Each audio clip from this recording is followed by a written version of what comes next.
Hails, the Luciferian outlaw Lance Legion Miasmus here once again, and this is going to be a long form video. It's meant to be a long one. This is just going to be an update and a bit of a rant and ramble on current happenings, as it were. So, you know, listen to this. You can always come back later and finish the rest of it, or have it in your headphones when you're going about doing whatever it is you do during the day. So, you know, and I know a lot of you listen to me that way. You like the longer videos because, you know, you listen to them when you're running errands or whatever it is. So, yeah. All right, let's get started, though. I wanted to give a book update and just a general channel update as well. Well, you know, I don't know how much longer we have on this, you know, platform. YouTube is not what it used to be. I remember you could come on here and you could watch like old horror movies. I'm sure there's some still left. It was more like of just kind of just a free-for-all. I don't know if you call it that, but you can find so much stuff on here. Watching like old, you know, trashy biker movies from the 60s and 70s like I used to watch, you know, and all that shit. So, you know, and all kinds of videos, you know, funny stuff, you know, creepy stuff, scary stuff, horror movie stuff and all that, but not to mention it was more freedom of expression oriented for independent content creators. But now YouTube is so corporatized. It's not like it's not a free domain anymore. It's not a free landscape, whatever you want to call it anymore. You know, it's just too corporatized. I am on BitChute, but of course I only have like a couple of videos on there. They got to work out some kinks in their stuff, man, because when I've had trouble uploading videos on there if I'm uploading from a phone or a tablet, which is what I'm going to be using most of the time. I don't use the desktop or anything like that much for videos anymore. So, I mean, I don't know. They got to work out that, but I am on BitChute. I'm only going to use a couple of sites. I mean, I'm glad I'm not on Twitter anymore. I mean, I got rid of my Twitter back in May of 2019. That was for personal reasons, but I'm glad I never went back. Never was on Facebook. There's only so many hours in a day, and you've got other responsibilities in life, so I'm not going to go to every single one of these fucking different sites. You know, it's only going to be a couple of them. I don't know what I'm going to do yet exactly, but I am on BitChute, and I'll probably get on Gab, or I am on Gab actually already, but I haven't posted anything yet. So, I mean, I've had that Gab a while, but I hadn't posted anything. So, and as far as the book goes, yes, me and Brett have been working together on it. We have basically the first cut of his edit, and I was very pleased with it, going through all the little like edits he made and all that and suggestions. I was very pleased. Now we're just streamlining the document so it prints well in any format, because that's the main thing like I was worried about, because formatting and all that's kind of outside of my area of expertise with margins and things like that. So I'm glad I got someone who understands it and someone who was able to go through and do that, because that was my main concern of the thing, is that, you know, if someone opens it in a different program, it's going to look like shit, you know. But here, don't have to worry about that. And I might make a few other changes on it. We're discussing it, but it's moving steadily along. May add some maximizers to it to really take the document, the whole manuscript, up a notch. But overall, getting very close, and I'm going to look into publishing it. You know, it's going to be this year. So there we go. And like I said, it is the first part of a trilogy. The first book is on neo-nihilism, power nihilism, obviously, a moral and socio-political nihilism. The second book will be on sinisterism, or sinister illumination, going in a more Luciferian, occult, nihilist direction. And the third book in the trilogy, which I call the Antichrist trilogy, the third book in the Antichrist trilogy, you know what they say about the third Antichrist, will be on the philosophy of chaosophy, and what I would call chaosopist nihilism, going deep into the occult. However, I will say this though, I'm kind of morphing, or that's the word, I'm making it, I'm taking these terms and defining them in my own way, but still in tandem with how they're generally understood. Chaosophy is an occult philosophy, and it has to do with a lot of spatio-temporal things, and like a cosmic understanding versus anti-cosmic, talking about time and space and all that. I may go into that a little bit. In fact, I'm sure I will, but I'm keeping it more grounded, though, in a strict philosophy sense. Like, there's not a lot of, in other words, what I'm trying to say is there's not going to be a lot of, like, magic talk in these books. It's not going to be about, like, magic. Now, there's some lesser magic, but not greater magic. I was more on the philosophy side of the occult. I never really got into the magic aspect. I mean, lesser magic, we actually do engage in that, whether oftentimes we don't even know we're doing it, because lesser magic has to do with psychology and manipulation of timing and events that you probably do in everyday life. You just don't even know it. But once you're aware of it, you can do it much better. Greater magic has to do with, you know, I guess the more spiritual side of it. I don't really go into that in mine. It's going to be about, if there is magic, it's lesser magic. But it's all philosophy. Like, I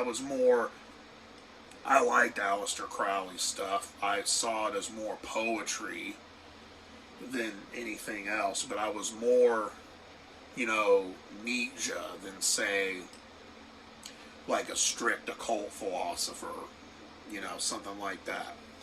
So there is that, and what's also funny is there is, or what's cool, I think, cool and funny is, as was pointed out to me, you know, Brett, who does death metal reviews on deathmetal.org, he liked how I use a lot of like death metal references and analogies, and like in my book there's a lot of death metal inspired poetry going through it, because I mean, I'm a vocalist and a lyricist too. I mean, I've been that for over 20 years, so I mean, that kind of writing is going to come out in the book a little bit, and I think it's very in tandem with Might is Right, because Might is Right is very poetically written.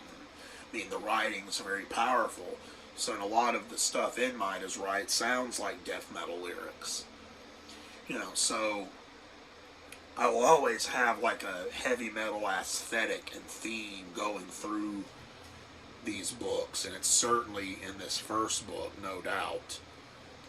So I wanted to point that out because it will be there, and since I've been a metalhead all my life for the most part, and, you know, an active musician for like 20 something years, that it's going to, you know, come out in when I go into other endeavors like writing a philosophical text. So yeah, nice little unique touch, you know, on a book like this. So that's the update on the book. Now we're going to talk about, I guess, my thoughts on the current predicament that we have in America right now. America. Yeah, America. Just the storming of the Capitol, you know, in D.C. Now this is significant in the fact because, okay, I think certain state capitals have been like stormed or besieged or whatever word you want to use before, but the actual capital, you know, in D.C., I don't think that's been stormed since the War of 1812. If I'm not mistaken, 1812 was the last time something like that happened. So it's pretty significant, and I have mixed feelings about it. We can say this, and I'm saying this from a mercenary nihilist point of view. If you ask me what my political persuasion is, I'm a mercenary nihilist, which is a form of socio-political nihilism, which I lay out in the 3rd chapter of my book. But I've said that the right are weak. I've said that for years. They're soft and they never fight. They're more worried about honor, being seen as honorable, and being morally righteous and having morally righteous optics, rather than victory, defeating the enemy, or preservation or conservation of their values. They're more worried about honor than victory. They value honor over victory, and they value having, you know, being seen as morally righteous over the actual preservation of their values. And it's this moral interpretation of the world that stops them. Forget your moral interpretations of the world, as Nietzsche would say. No, there is no moral phenomena at all. There is only a moral interpretation of phenomena. Or I should say, there are no moral phenomena at all. There are only moral interpretations of phenomena. Let's say, you know, there are no moral facts, only moral interpretations. So, you know, when someone has the balls to fight, this is what I've noticed about the right as well, and I don't consider myself on the right. I couldn't be, because, I mean, I know, you know, the mobocracy is going to come after anyone who doesn't toe the line. That's what's happened all throughout history. But the right, since I am someone who'd be willing to fight with no mercy, no honor, no remorse, the right haven't shed their moralist skin yet. They're not the snake you see back here that would shed its skin, shed its mercy for their enemies, and shed its pretenses of moralism, and just do what needs to be done. Stop worrying about what is moral and do whatever it takes to win. What strategy? Yeah, once you put the question and ask the question, what is moral? How is the moral way to do this? You've already lost. Now keep in mind, this, you know, I do not advocate violent measures. Okay, this is, you know, this is a speech I'm giving, more of it's a philosophy, you know, take on things more than anything else. So I say that on here. Do not do anything stupid. I know people are angry right now, but do not throw your life away over a moment of rage, because you can get into more trouble in a second like that, and it would take you a lifetime to get out of. That's why, you know, people with tempers really shouldn't be carrying firearms, in the sense that, you know, if you pull out a gun and shoot someone because they look at you funny, you can get into more trouble in a second. It would take you a lifetime to get out of. You just threw your life away. And I know, I can say this, I'm only human too. There are moments where you can't plan and prepare for everything. Sometimes right in the moment, you just gotta fight, quick on your feet and defend yourself. Yes. But overall, just don't do anything stupid. I've had, rage problems in the past myself. As I've gotten older, I've mellowed out. But I choose not to put myself in situations where, I would lose my temper. Or, but again, you can't always know what's going to happen. Or when I see a situation develop, I'll tell you this, nihilism, might is right, and things like that have helped me keep my wits about me. It has helped me. I mean, nihilism, neo-nihilism in particular, has changed my mindset. And I always was like this, but I never, I always agreed with the tenets of neo-nihilism, but decades ago as a kid, I wouldn't have even known the word. It just, when I saw these words put to paper, and how other people feel the same way, and then you study this, you study Stoicism. I don't agree with a lot of Stoicism, but a lot of it I do agree with. There's points of agreement, points of disagreement. I take what's useful. That helps. It has mellowed me out in the sense that you can't just fly off the handle about everything. So keep your rage in check and your wits about you, because you can be physically strong, you can be mentally headstrong and stubborn and have conviction and emotion and all this. Oh, I have emotional rage. It's called the bombast fallacy. It's the fallacy of assuming that someone is right just because they're the most emotional and they yell the loudest. Sound familiar? It's what we're facing now with this mobocracy, ochlocracy that we're living in. So keep your wits about you, and nihilism has helped me to do that. And what I started to say was, you can be mentally headstrong and have conviction, and you can be physically strong, but without cunning, without intelligence, without what I call cold rationality or cold logic, you're going to be at a disadvantage. So there is that. What I started to say also is, when someone, what I've noticed about the right, when someone has the balls to fight, they say the others on the right denounce them. They say, oh, they're an infiltrator, it's a false flag, this other group over here is infiltrating us, it's really the commies coming in to make us look bad. That's also a logical fallacy. That is called the imposter fallacy. It's similar to no true Scotsman appeal to purity.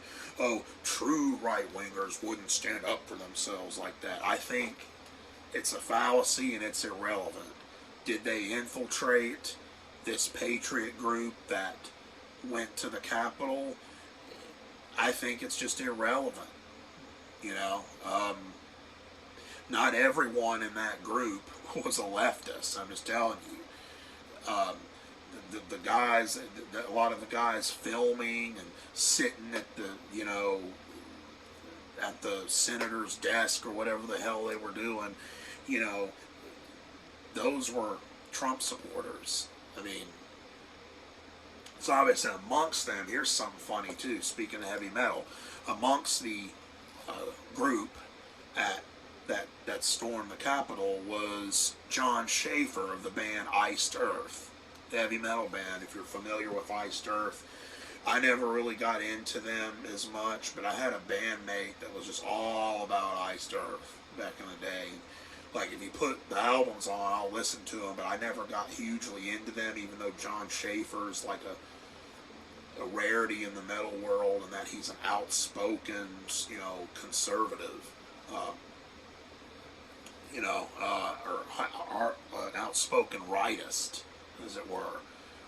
They have an album called The Glorious Burden. That's the only one, I think, with Tim Ripper Owens on vocals. And they have a song called Don't Tread on Me, kind of like how Metallica has a song called Don't Tread on Me on the Black Album, of course.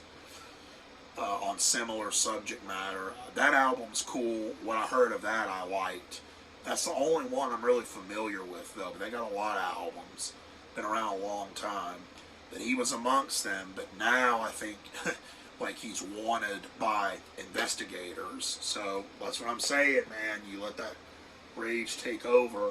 You know, I hope it works out for him. You know, I hope, you know, he maintains his liberty. But everyone's liberty's, I think, going to be curbed here, you know, at some point. So, but anyway, when the right revolts, though, there's another side of this. When the right revolts, they tend to go right for the jugular. They don't waste a bunch of time going to. And I will say this. I mean, this show, the right does have balls. I mean, I think so. Once they're pushed too far, but they have to be pushed really far. That's the thing. You know, they don't waste time. And this is the problem. The left are cowards too. Don't get it twisted. Just because you're willing to be violent and you're willing to, I'll stand for my beliefs no matter what, doesn't mean you're right, but it also doesn't make you a badass either. And it doesn't mean you're not a coward. What I mean by that is, yeah, you stand up for your beliefs, you're not a coward. Okay, well, let me rephrase that, yes. But what I'm saying is, just because you're willing to be violent and do, you know, kind of ridiculous things, doesn't mean you're not a coward. The left don't go after the right targets. That's their weakness. You see, again, strategy. They spend their time going after Wendy's and Starbucks, which I hate Starbucks anyway. If there's ever an argument against capitalism, it's the existence of Starbucks. That's it.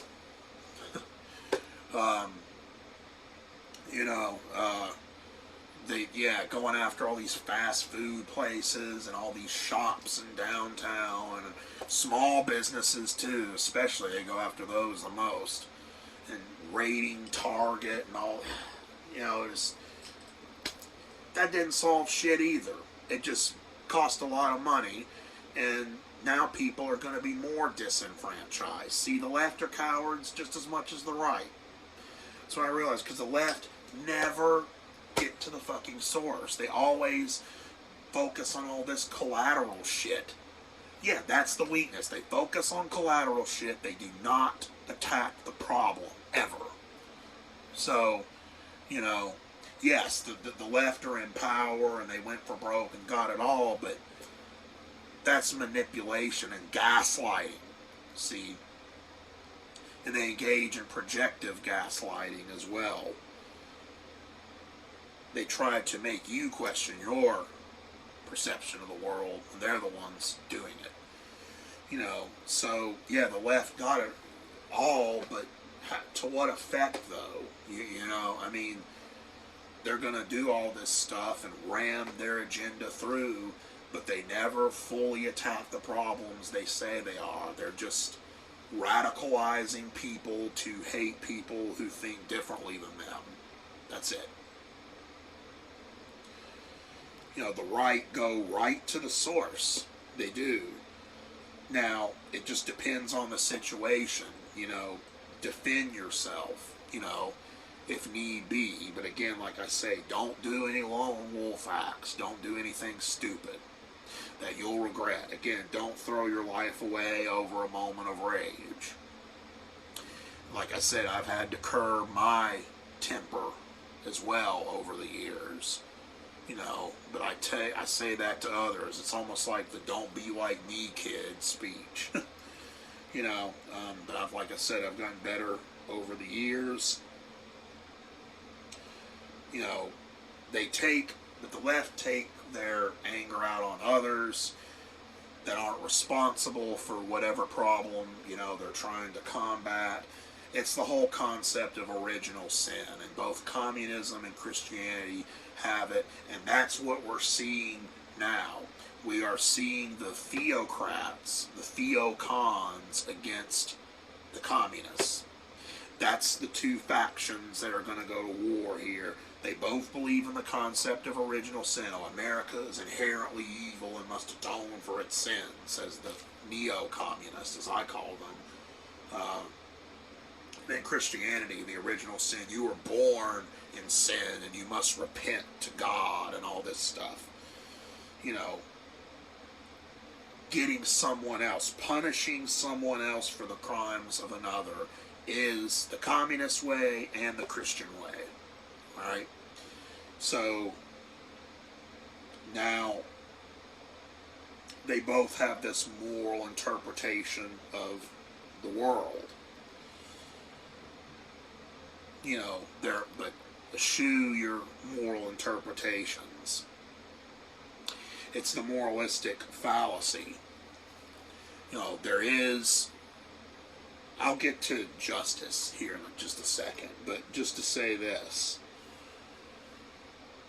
We are moving into what I call, with all this censorship, it's just amazing that the smartphone, which, as we know it today, the smartphone, the first iPhone came out in 2007. And now, mostly everybody has them. You know, a smartphone. It didn't have to be an Apple. I mean, any smartphone. How dependent we are on modern conveniences more than ever before, and all this modern technology. And it's just amazing how it did not take long at all for that to happen. Less than a decade, we became like, even like 10 years ago in 2011, smartphones weren't quite as prevalent yet. But I'd say starting in like 2014 onwards, maybe we became dependent on them. So it did not take long at all for that to happen, less than a decade. So we live in a technocracy, technocrats. And it's a moralistic mobocracy as well, or an ochlocracy, which means mobocracy. But I say mobocracy because that's what the term most people would be familiar with, mob rule. Collectivist conformism. You know, we are, and with oligarchs, rich billionaires censoring everyone else through all these apps and social media sites that people depend on. So we live in a technocratic mobocracy, a technocratic oligarchic mobocracy. That's what we have now. Now, that is to say, you know, individualists can still unite, a sort of individualist socialism to go against this. Though I would say a nihilistic individualist socialism. I actually talked about that in an old video. I may have taken it down. It may still be up here. I don't know. Where I talked about what a nihilistic society would look like. It's an old video. It's like probably 3 or 4 years old. And I mentioned there'd be an element of what I call individualist socialism, proper socialism. The left may not have a monopoly on socialism. They don't, actually. What I mean is, this individualist socialism, if we band together, those that value liberty and don't, we're not worried about what is moral, we're worried about what strategically is best. So nihilistic individualist socialism is kind of the society I'd like to see through this. Enough people wake up, and here, this is the funny thing. I have seen a lot of, or I'd say, you know, a few of people who were once lefties it's frustrating seeing people who in your life who are still leftists after everything that's going on, but I have seen a little bit of the opposite where they were former leftists. I've seen this in a few women in particular that I know. They were leftists into the whole, like, neo-feminist, you know, hating all men, you know, misandrous shit, borderline or full-on misandrous. But then, when the crown plague came upon us last year, and we got into all the draconian measures taken to curb it, with all the lockdowns and all that, there's an awakening there, I saw, because these people were losing their jobs that I speak of. A couple of women I know that like work as hairstylists and tattoo artists and all that lost their jobs, or they were put on hold, you know, and they couldn't work, and it was just scary for them. It's the beginning of a little bit of a, I hate to use a term, but just red pill for them. And a couple in particular that I know, when Trump was banned from Twitter permanently, she's like, and this is like a former like leftist, you know, she's like, this is insane. It's like, this cannot happen. Like, this censorship is out of fucking control. So, and then now she's all talking shit about Democrats. She does not like them. She does. So, I mean, even people like that, you know, former leftists and all that, can wake up and see, you know, what's going on. But enough people have to do that. Will it be enough? Men and women. And I'm just going to say this, every race, you're going to need people who are going to stand against this no matter what. Okay? You know, I'm not an ethnic nationalist. Alright? And that's why I'm not. I'm not going to go into that here. Okay? But it has nothing to do with, you know, just to say this right quick. You know, that whole thing, it only works if you have the balls to do it. You know, what I mean is, if you look at actual prison gangs, like the AB, the minority statistic is reversed. Caucasians are the minority in the prison system, so they say. I mean, I'm not going to argue. I'm spouting off just a general statistic here, okay?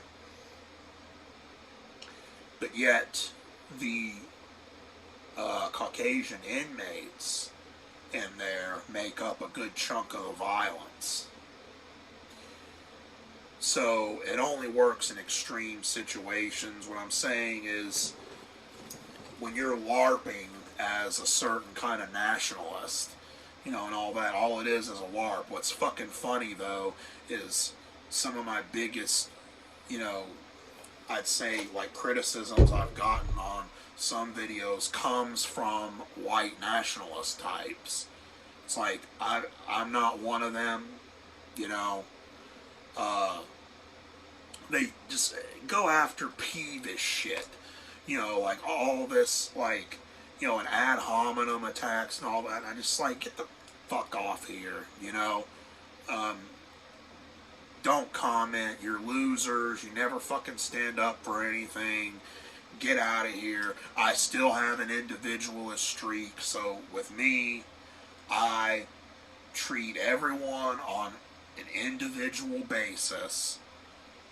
You know, I judge everyone on their own individual merits while keeping group tendencies in mind. It doesn't matter what kind of group it is, whether it's cultural, ideological, you know, whether it is anything to do with something they can't help, like they're, you know, just these characteristics they're born with, like race, gender, all that. I still treat everyone on an individual basis while keeping group tendencies in mind. That's the most rational form you can take. And it's going to take, what I'm trying to get at here, though, that was a bit of a ramble, talking about the AB and all that shit. Actually, I might make a video about that at some point, talking about, certain, when people are criminals and they're prisoners, how they band together and end up fighting and all this. But for me, it's going to take people who think in terms of liberty to fight this. It doesn't matter what or who they are, or where they come from. If they have been, red-pilled or woken up away from left-wing totalitarianism, you're going to need them. And when they also understand that basic bitch libertarianism and basic bitch conservatism isn't going to work here either. None of the ideologies that you see, LARPed about and lobbed about on the internet are going to solve this. It's going to be something new. That's what I'm trying to say here. I'm rambling. But yeah, it's going to have to be something new altogether. And it would be something, in my opinion, it's something that resembles nihilistic, individualist socialism. It's going to be us coming together. We can't be lone wolves. It's going to take a group effort. When you go back to the founding of this country, there you go. People like Sam Adams, Thomas Jefferson, Thomas Paine, Ben Franklin, Patrick Henry, they did not, do lone wolf acts that were strategically stupid, that ultimately wouldn't solve anything. They knew how to organize, plan, and work with each other, regardless of where they may have came from before. And they used guerrilla tactics to do this, but they still won. And it's going to take organization to stand up against tyranny. So, I'd say stick together with like-minded individuals is what I'm trying to say. Now, after all that, I'm just kind of free-forming here, just going off whatever comes, just off the top of my head. So, because there will be a crackdown on free thinkers. And again, though, to hell with morality, though. Be strategically smart, but throw morality out the window. Stop worrying about what is moral. Start doing what works, what will give you victory. I don't condone or encourage doing anything stupid. Don't let your rage control you, your temper, like I said. Temper the steel to make a sharp, cold blade. Metaphorically, and perhaps, real as well, if you're into collecting blades like I am. This needs to be the new mindset of the right. I have a little quote here to read. Keep in mind, I have some notes of everything I wanted to cover. Justice is an illusion, you see. Justice doesn't exist. You may think you're justified. More on that also in just a second. But anarcho-individualist Benjamin de Cassiers, who I've quoted on here many times before, said, quote, "Few there are who dare walk the shifting surfaces of the Milky Way. Few are born to voyage against the North Star. Wreck your soul on life. Use your powers. Never question whether they are moral. Once you put the question, you are already weak." End quote. To kind of paraphrase Redbeard a little bit too, false gods and idols are at a discount. The spirit of Lucifer and Prometheus is in demand. Devils are in demand. He who would rule the coming age must be hard, cruel, and deliberately intrepid. They must possess a cold logic and rationality. For compassion, mercy, softness, these things assaileth not the enemy.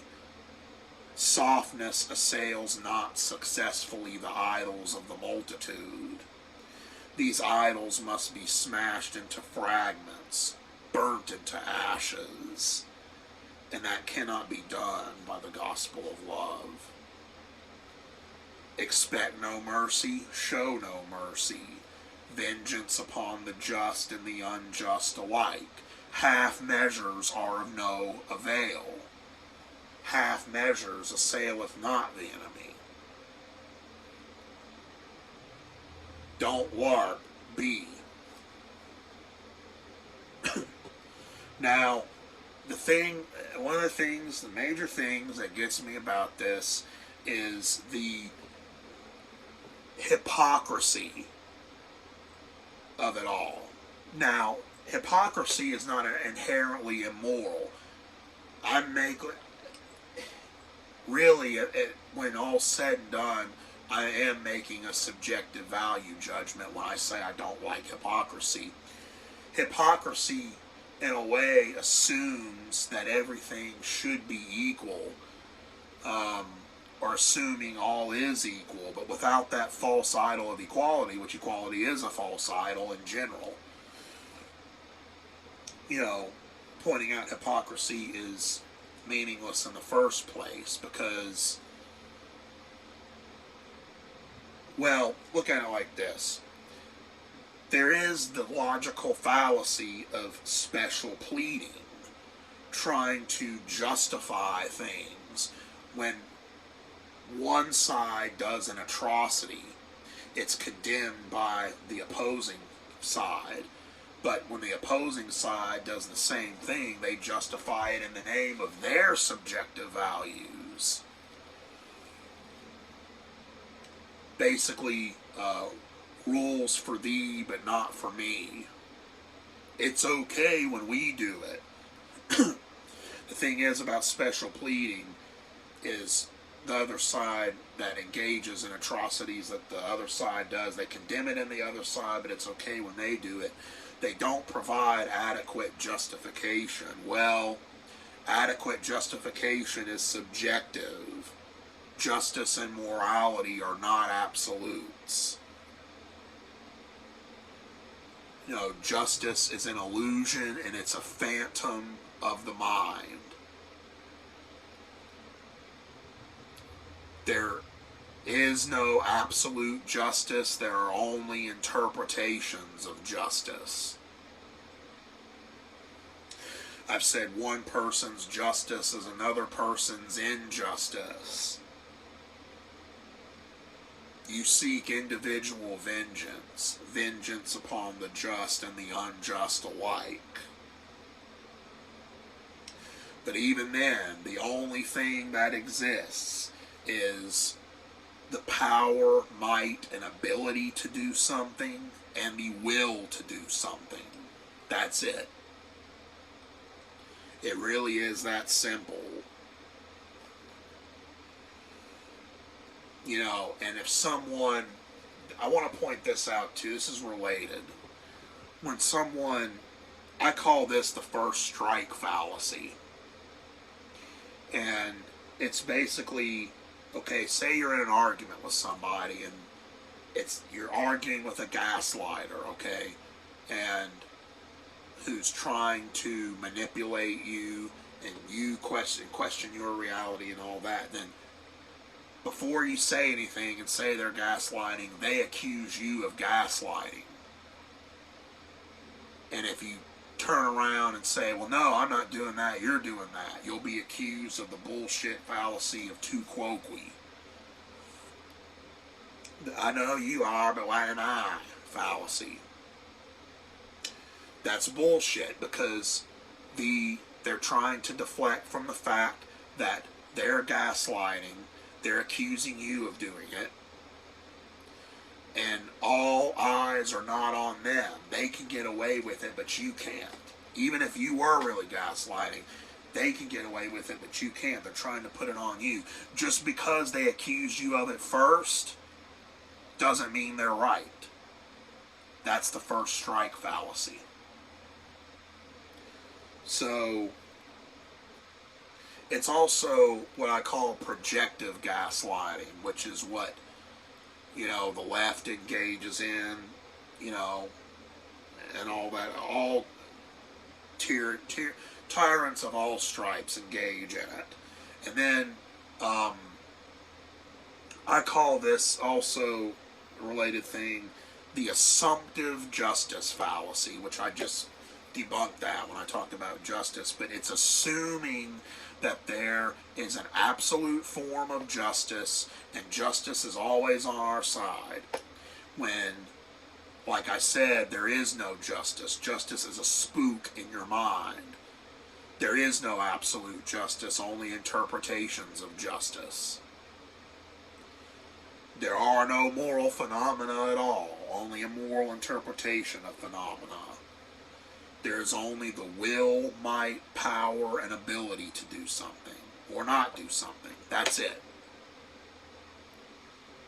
So, nothing is solved.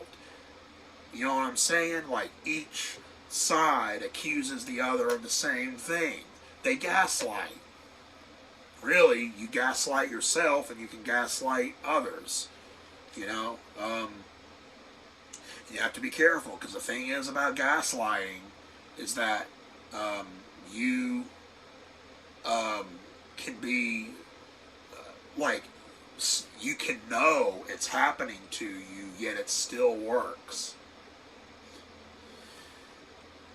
The related thing, Kafka trapping, which I've talked about before, you accuse someone of being something and their denial is proof of their guilt. If you look up that term, it's mostly having to do with identity fallacies and all that, but it can work for anything. Say, you're a spy. I'm not a spy. Only a spy would deny that they're a spy. You see? Of course, if you want to fight dirty, which I suggest you do, you can turn that around against them when you're having a discussion with someone that you can't have an honest discussion about. It's impossible. You can't have an honest discussion with someone like that. So just have fun with them and troll them. Accuse them of being something, throw it back in their face and say, oh, your denial's proof of your guilt. Or say, well, that's the game we're playing here, right? The denial is proof of guilt, right? So what of it? Kafka trapping. And again, there are facts, but there are no universal interpretations or perspectives. Favorite quote, one of them that I've come up with myself, is that one. So, people are blinded by their cause.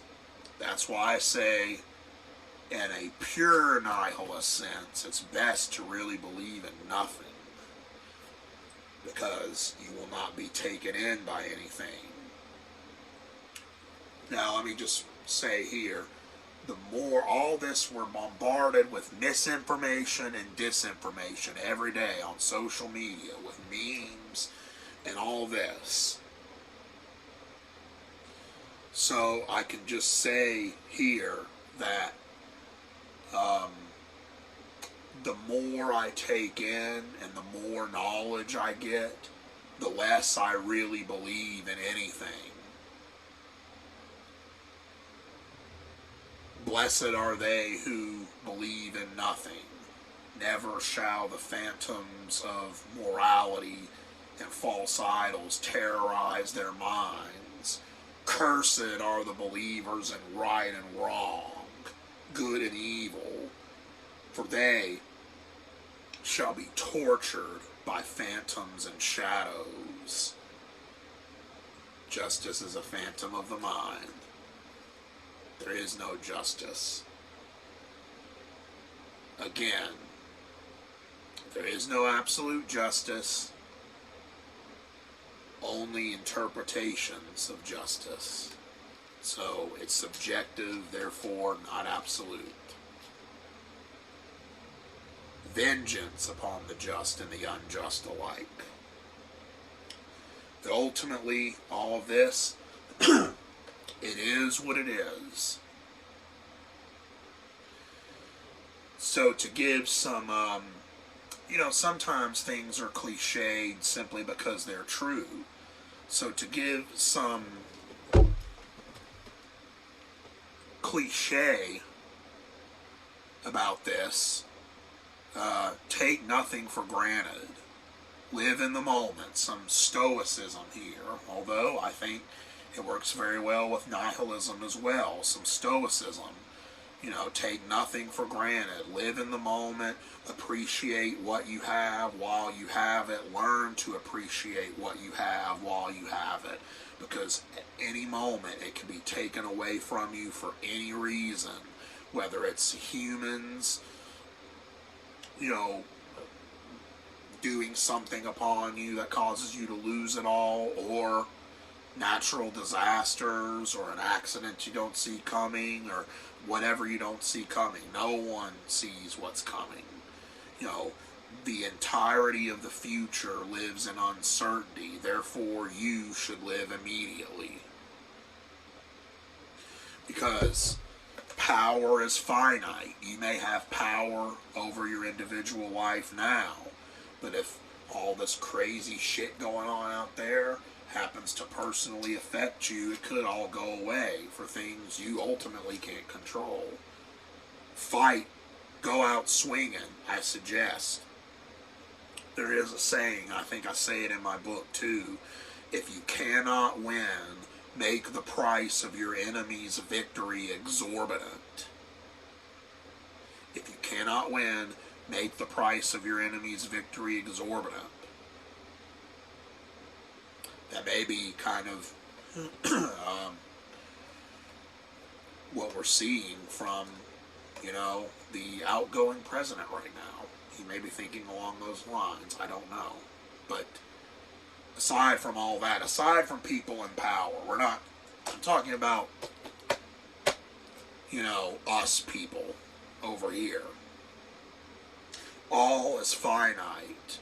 Image, power dynamics, your place in life, it's all finite.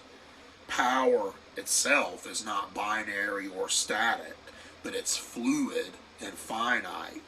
Power dynamics can especially change in interpersonal communication between different individuals. So everybody effectively has the power to hurt everybody. So live in the moment, man, because you never know when, where, how your life's going to end up. Enjoy what you have while you have it. Life is short. Live immediately. Because it's not going to matter when you're dead. And live it like, well, I'm going to take this drink because fuck it, I'm going to die anyway. So live it up. Drink and be merry. For tomorrow you may die. What power has made, power can destroy. What power has propagated, power can annihilate. What power can propagate, power can annihilate. It's power and force that solve things in this world, or that create things and destroy things in this world. That's it. It's that simple. So, that's what I can just tell you is organize with like-minded individuals, keep in contact with each other, help each other out, like-minded individuals. Because it is a collective strength of people who value individual liberty. There's nothing contradictory about collective strength through people who value individual liberty. We're starting to see that people are realizing this, and they are, keeping in contact and all that. We put all our little individualist ideological differences aside, and we come together for a common goal. Not a greater good necessarily. Good for us, bad for enemies. So I guess you could say good for us. But the goal is to have our liberty and freedom. And true liberty is, for people who truly understand it. Like Redbeard, had said, it's not, something for, the meek and mild and the cowardly. It's for something that is great importance. True liberty is something only few understand. And, I'd say, yes, come together. Come together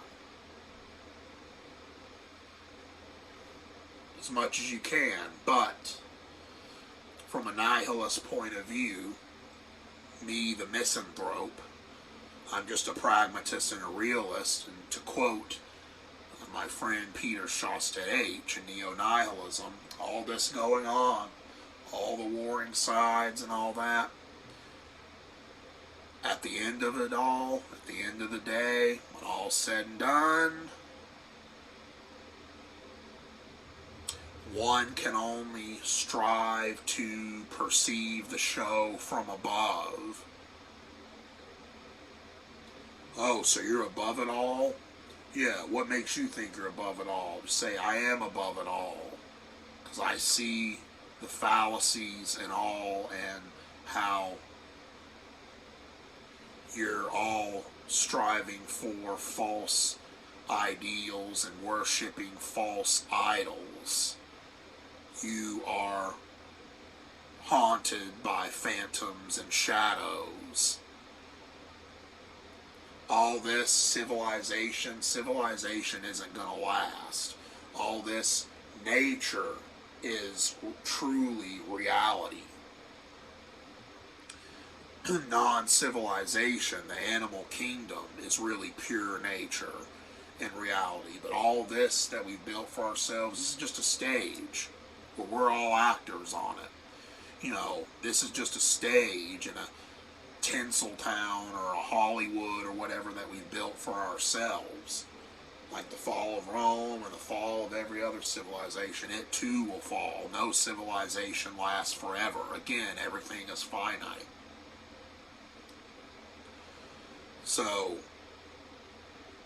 understand that. And understand that in the end, all shall fall. All will fall. All shall fall.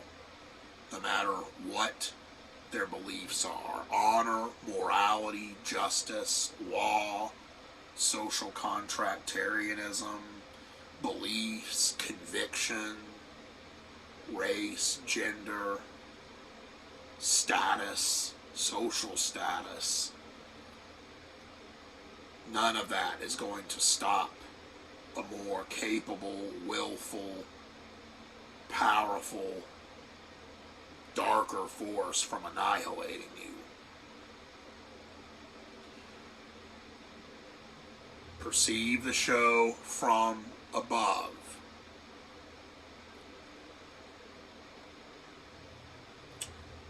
As for the Luciferian nihilists, the sinisterists of unlight will rise.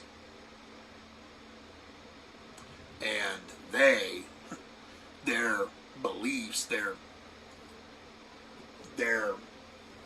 well, I won't say beliefs, but their aura, I would say, may be the only thing that actually is not finite.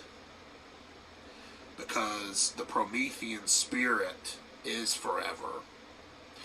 It always takes on different actors.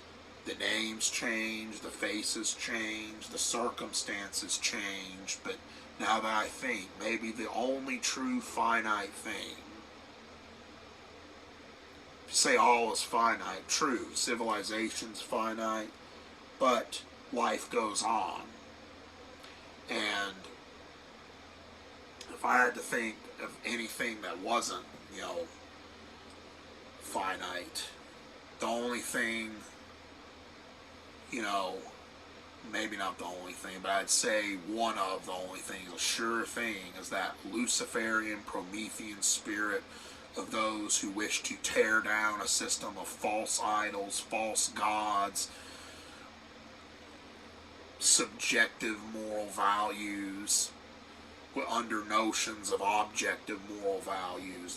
This false society, all these false societal constructs have been torn down by individuals of a nonconformist spirit, a Luciferian spirit, a Promethean spirit. That is perhaps the only thing that is not finite, something that is forever and will continue, a cycle that will go on forever until time is no more. For the truly Luciferian Promethean spirit is above it all, because eventually they annihilate it all and build values anew. Destroy false gods, false idols, false values, and societal constructs that don't benefit the Promethean. Destroy those and then build anew. Create your own values. Do not live by the values of others, and especially those of tyrants. Sic semper avello mortem tyrannus. Do what thou wilt shall be the whole of the Luciferian outlaw. So that's really all I have. I was trying to sum up things, but also, so gone over an hour here. Like I say, I was trying to sum up things, but put my own spin on them. I'm not going to do what every other fucking content creator is doing and report just, what's happening. Everybody already knows what happened. But putting my perspective on it from a Luciferian nihilist and mercenary nihilist point of view.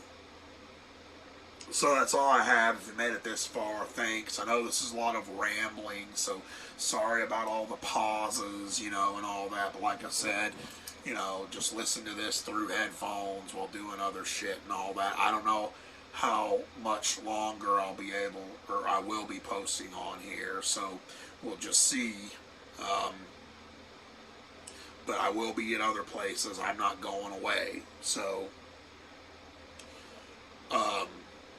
like I said, Gab and BitChute are the most likely places. So, be above it all. Perceive the show from above. Do what thou wilt shall be the whole of the Luciferian outlaw. Thanks for watching and listening. I will see you in the next video. Hails.